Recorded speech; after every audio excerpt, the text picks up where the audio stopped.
It's the beginning of the week, so everyone's getting those mock drafts out, which means we have to mock them. Welcome back to the mock, where we take a look at someone else's mock draft, and I'm mocking, giving you my views, thoughts, and opinions. And we got a great one today as we start the week out, always with the Draft Network, Joe Marino, and we'll take a look at his mock draft, see what he has to say about things. But quick shout out to today's sponsor, Manscaped. If you want to save 20% off plus free shipping, then shoot, my friends. Use promo code Broshmo at checkout. Enlighten your life, enlighten your balls. All right, let's go ahead and do this sucker. All right. This is the current draft order, so I'm kind of interested in this because I got to pump out a mock draft for y'all Wednesday. So let's see how this goes. Houston Texans, Bryce Young. I don't think there's going to be much discussion around this one. Like, quarterback's the right pick. I know some of y'all saying trade down. Trade down typically is always a good situation or a good option, but listen, you got the top quarterback in the draft on the board. You're in a place to get that. You're doing it. You're doing it. It's silly. I think it's silly to kind of think, oh, we could maybe grab more picks and take more shots, but it's like you're sitting here. You might as well just take a look at Young, take a look at Stroud, decide which one's best for you, and take that guy here, number one. So who's number two? We got the Chicago Bears going Will Anderson. I'm really cool with Will Anderson, Jalen Carter. Some people have Anderson higher than Carter. Some people have Carter higher than Anderson. I think it goes either way. Basically, this is 1A and 1B when it comes to who's the highest non-quarterback prospect in this class. So yeah, Bears, honestly, go ahead and keep losing, man. You're going to get a banger pick. You get your choice of the best non-quarterback prospect. Yes, please. The Detroit Lions via the Rams, they go Jalen Carter. Listen, Stroud's on the board. You're taking Stroud. Get off that Jared Goff contract. That's so weird. I mean, I get it. Like, listen, Lions, you're going to have another pick inside the top 15. Go ahead, get the quarterback here, and then just take the best prospect available or best defensive prospect available. Like, I get it. Jalen Carter's good, but, like, quarterback value, man. Quarterback value. We got the Seattle Seahawks via the Denver Broncos because the Broncos suck. Not enough danger witches to go around. They go Tyree Wilson. This one's interesting for me. Just because I think it's high. It's high for Tyree.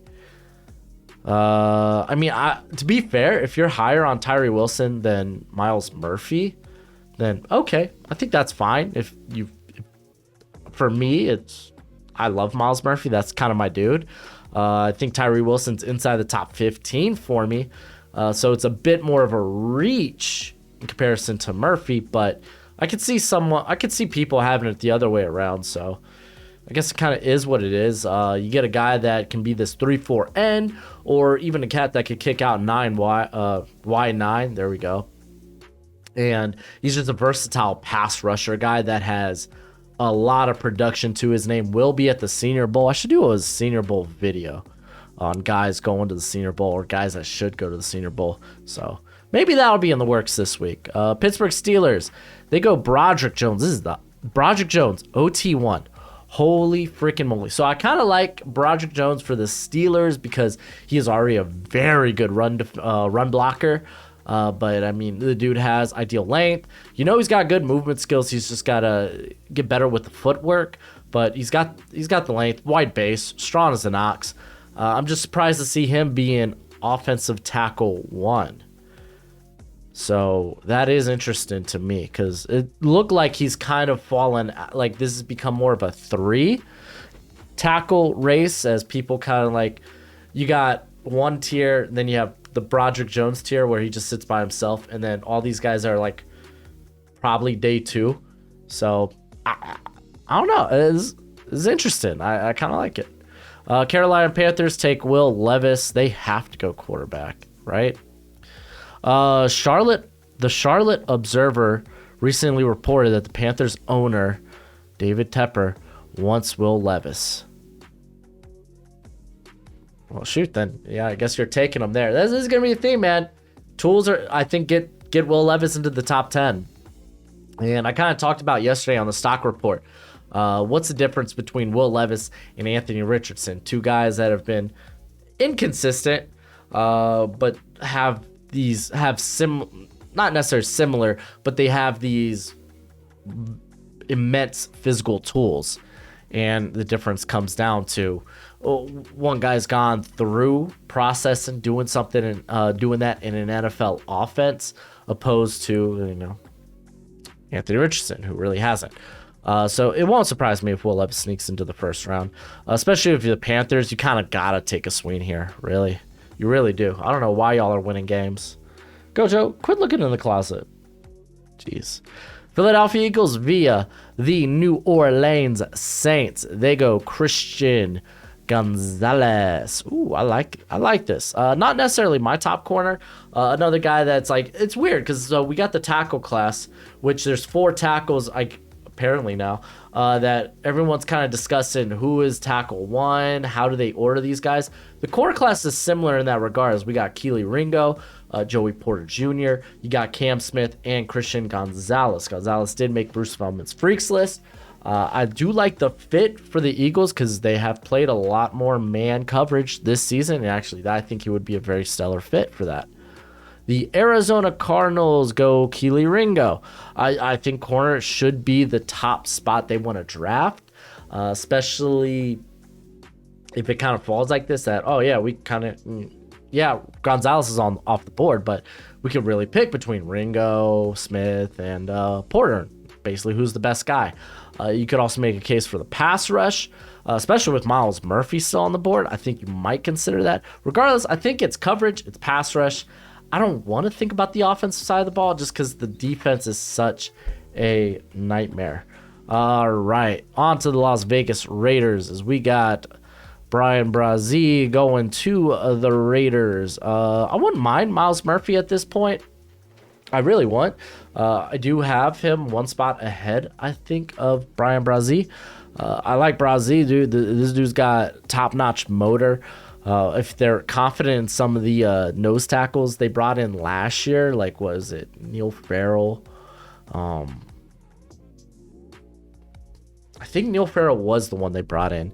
I don't know, man. I think I'm going Myles Murphy here. But I understand Brian Brazee is gonna be a top 10, top 15 guy. Houston Texans via the Cleveland Browns. They go Myles Murphy. That would be freaking gold. Gold. If you could come out with 2 of the top 5 prospects, in my opinion. Again, I'm very high on Myles Murphy, but I think Lovie Smith would like this type of guy on his defensive line, a guy that is very good at sealing up the edge. He's a bit unpolished as a pass rusher, but the physical tools are so immense. Then we have the Jacksonville Jaguars going with Olu Fashanu. Oh, I'm pretty sure, now that I think about it, I don't think the Draft Network's that high on Peter Skoronski.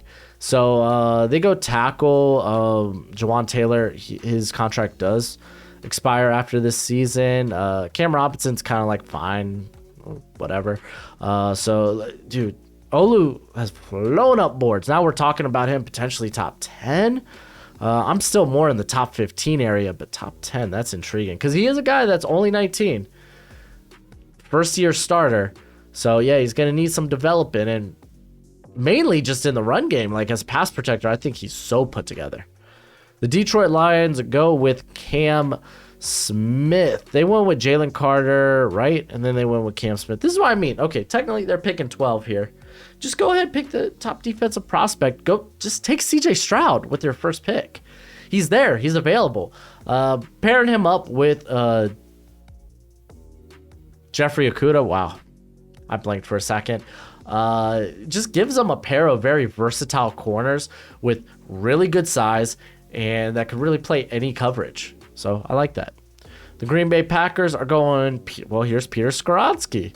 So they address the offensive line. I think that's kind of fine. I still wouldn't mind to see some sort of pass catcher, whether it's Michael Mayer or Quentin Johnston, who is still on the board. I think those would be intriguing options.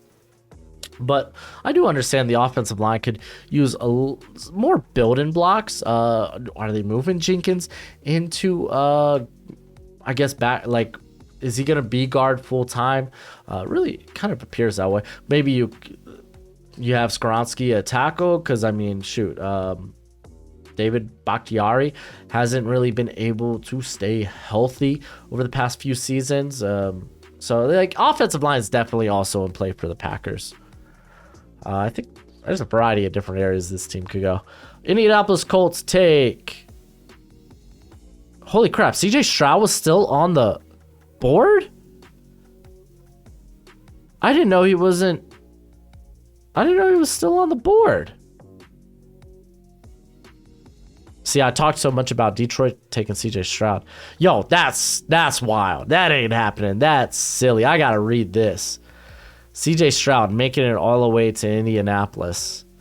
After featuring a different quarterback in each of the past 5 seasons, the Colts simply have to pull the trigger on a young quarterback. CJ Stroud has enjoyed a productive career at Ohio State and provides the Colts with the chance to have a long-term solution with them. Okay, why is he at 14? Riddle me that, Batman. Like, if you think, oh, the Michigan game is going to tear him down some, I think you're stupid. And I don't mean to sound disrespectful, but I kind of judge that you might be impaired. CJ Stroud didn't have a bad game. This dude was dropping dots along the sidelines, even over the middle of the field. You're like, oh, 2 interceptions. I argued neither were his fault. The one pass that I really hated ended up getting swatted down. I thought that was actually his fault. But the 2 picks, I don't think they were his fault. Even the first one, he had the guy. It was an easy toss. He just ended up getting hit while he made the little toss. He ain't falling to 14, dude. Okay, let's go. Let's just do some stuff here.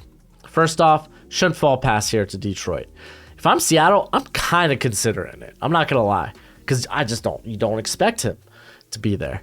Not to say you don't have to bring back Geno Smith. I mean, you certainly can and have a nice quarterback competition, but I gotta consider that, you know? Steelers, I think Kenny Pickett's gonna look solid down the stretch, so let's move past this. Stroud or Will Levis over Stroud? Let's keep going. All right, where else? The Raiders? Dude, you're telling me I'm sitting here at 9 with the Raiders, and I'm like, we can get Stroud? Well, let's see if we can make a draft day trade for Derek Carr. Maybe get back into the first round. If you don't think Derek Carr won't warrant a first, I think you might be rudely mistaken. I mean, look at what Carson Wentz went for last year, Sam Darnold the year before. I think you might be... in for a rude awakening. Dude, man. Like, and you're Detroit, CJ Stroud is back here for this pick and you still don't go quarterback. Freaking stupid. I like the Draft Network. I'll just say that. I like that. I like the Draft Network. Everyone's got their own takes. I'm a bit shocked. Atlanta Falcons take Bijan Robinson. I mean, Arthur Smith does love to run the football, and he gets a guy that could be his Derrick Henry. Not exactly Derrick Henry. Derrick Henry's built like a 70s linebacker. Bijan's not, but I mean, he's got a very similar running style to that. He's a very physical back. So there's just probably better value picks, like positional value, whether it's corner, pass rusher, to be made. Maybe not pass rusher. Yeah, I think honestly, I'd have to think with pass rusher because I'm pretty sure after Tyree Wilson and Miles Murphy, I don't have an edge rusher ranked ahead of Bijan, so I don't know. 16, John Michael Schmitz. Dude, John Michael Schmitz saying, I'm hesitant to say that he might sneak into the first round. He ain't going at 16. This is ludicrous. I like him a lot too. Dude's gonna be 24 though, and I think he's just gonna be a very do-good center. I mean, he's got the size to play guard too, so you don't have to lock him in there at center. But like for me, this is there's no world I see John Michael Schmitz going 16. We got Michael Mayer going to the Chargers. Of course they got Gerald Everett for another year, but you get a youth movement going in there. I don't think that's a bad pick. I don't think we've seen any of the receivers off the board. Jordan Addison, I think, would be prime for this Chargers pick. We got Quentin Johnson finally coming off the board to the Patriots. I actually think this is a really good fit. You get to replace Devontae Parker. And you get a nice big-bodied receiver that's going to provide a big catch radius for you that can create after. Well, not necessarily. Yeah, he could create after the catch just by how thick he is and the unwillingness to go down. So I like Johnston. Tampa Bay Buccaneers take Jordan Addison. Oh my gosh. Okay. There are some considerable unknowns when projecting the Buccaneers beyond this point, particularly at the quarterback position. While Mike Evans, Chris Godwin, Russell Gage are all signed through 2023, the offensive lacks a true field stretcher that can create after the catch like Jordan Addison. He can be a long-term building block for this unit. I mean, value's there, but like, legit, how you getting this guy on the field consistent? I guess he takes over for Russell Gage, which is fine. Honestly, Addison in the slot. I mean, Godwin could sneak in the slot as well. It's like, so you don't have to stick with Addison purely as a slot guy. You can play him on the outside. I like the idea of corner here a bit better. Joey Porter's still on the board. There's a good chance you might lose Sean Murphy-Bunting or Jameel Dean, and Jameel Dean's been freaking amazing this year. He's been amazing in his career, man. All right, Washington Commanders, they in fact go Joey Porter, so, yeah, no, I like the idea of grabbing more cornerback help. Like, Benjamin St. Juste looks like you got a good building block there. So grabbing the heir apparent on the other side. Because who do you have there currently? It's Kendall Fuller. So actually, I really like Washington being able to get in a corner. Baltimore Ravens go Isaiah Foskey. I like this because he's a very high floor individual that gives you a very versatile body type, good length. He's good against the run game, and I think he will be able to enable guys like Owe and David Ojabo, and you would really get a very, very scary group of pass rushers there.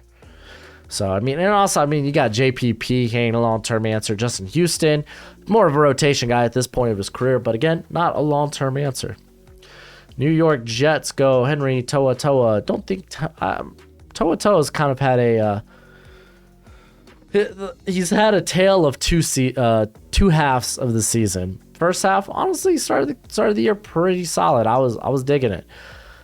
Second half of the season hasn't been all that great. You still see he doesn't trust his eyes. He's a bit slow in coverage, but he's a total athlete. Like, this guy ain't slow, but in terms of reaction, he reacts slow. He can be a do-it-all guy, but like, you might take a shot on that on day 2. Cincinnati Bengals go Paris Johnson. So we now have the top 4 tackles all off the board. I like this. Jonah Williams and Leo Collins has been a great year for those guys. Honestly, you can make a case where maybe they move on from Jonah Williams. Leo Collins, I think, at least gets another run because, I mean, I think allow that guy to get healthy and see how he plays next year. Like, Jonah Williams is very average. Like, when this guy matches up, has to go against like the best edges in the league, then he's typically just looks pedestrian. But outside of that, he does a solid job against, I guess you would say non-top 10 guys. So the unfortunate part about the AFC North is TJ Watt and Myles Garrett And I mean, you could say David Ojabo, Odafe Owe, maybe one of those guys emerge. But mainly TJ Watt, Miles Garrett. The New York Giants, they take the swing on Anthony Richardson. I think the Giants are hoping this happens. Brian DeBall is going to look at this like, I remember what I did with Josh Allen, and I will take you, Anthony Richardson, and I will develop you, and I will make us the Buffalo Bills. There will be 2 Buffalo teams in New York. So, yeah, I think that's what's going to happen. No, but I like this. Anthony Richardson is a unicorn. Unfortunately, he's a unicorn that needs to learn how to be a quarterback. The Denver Broncos via the Dolphins, you're welcome. Also via the Niners, so I guess they're welcome. They go Brian Branch. Kareem Jackson, yes, the dude's old. Caden Stearns, I think, is all right. But, I mean, most teams love using 3 safety sets anyway nowadays. So, just because you get Branch doesn't mean Stearns immediately just eats the bench and he'll never see the field. That won't be the case. Brian Branch is a very versatile guy, especially if there's no tackle you really like at this position. Brian Branch, I think he's a top 20 guy. All right. We got Tennessee tight ends. They go with a field stretcher in Jalen Hyatt. I feel like I saw this pick last week. But I like the idea of them being able to get a speedster deep. Ryan Tannehill's at his best when the play action game is going well, and Hyatt enables that. The Dallas Cowboys, Gervin Dexter. Oh, it's nice to hear Gervin Dexter's name back in the first round talks. I think he's top 40 for me, but he is one of these guys that could be a fringe first rounder. Having him up there, I don't know how much that really helps the run defense for the Cowboys, but it gives you a very dynamic guy on the interior there, so I think that's fine.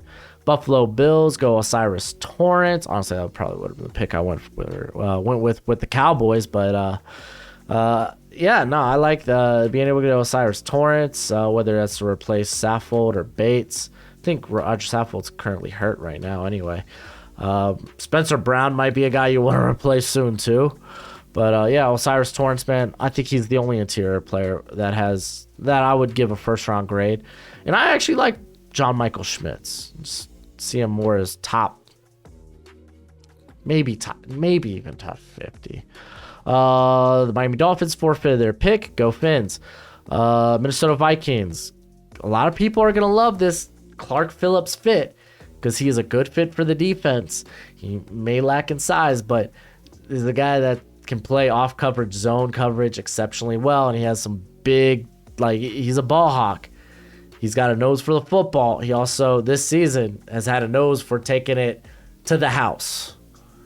So, Clark Phillips, I think, is probably a popular pick just because he's such a good fit for the Vikings. Kansas City Chiefs are going to go with Jalen Duncan. Jalen Duncan has not had a good year. He's not a first-round talent. I understand Kansas City could go tackle because Orlando Brown doesn't look like they're going to be I don't think they're going to be able to get something long-term put together. But also, I forgot who they have out. Is it Wiley they have out at right tackle? He hasn't been great. So they definitely could go tackle. It's just I'm not talking about Jalen Duncan in the first round. I don't even think I have him as a day 2 guy anymore. I get it, a guy that has length, he has movement skills, but anytime he's had to face good teams like Michigan, Ohio State, and Penn State, he's been terrible. The Philadelphia Eagles, final pick of the draft, go Jared Verse, my boy. I love Jared Verse, man. Dude dominated Albany, came to the spring game for Florida State. First off, well done working the transfer portal. He blew up in the spring game. That's what kind of made me be like, yo, you know what? I'm going to say this guy could be a top 50 prospect. Now we're talking about him potentially in the first round. He is a great athlete. He plays exceptionally strong. He has been a nightmare to deal with, even though he was slowed by some sort of leg injury. It's either the ankle or the knee. Can't remember which is which, but slowed down, but he's kind of returned to form, and he has been Very, very nice. Big fan. Big fan. So I could definitely see the Eagles going this way as they could probably stand to get a bit younger at the edge room. But yeah, that's it for the video. CJ Stroud going to 14. Maybe this won't be the most ludicrous mock draft I look at all week. Hey, we're a long way from the draft. Crap could hit the fan, so perhaps it does. But that's it for the video. Go ahead, do the YouTube thing. And as always, until next time, you be easy, my friends. Later.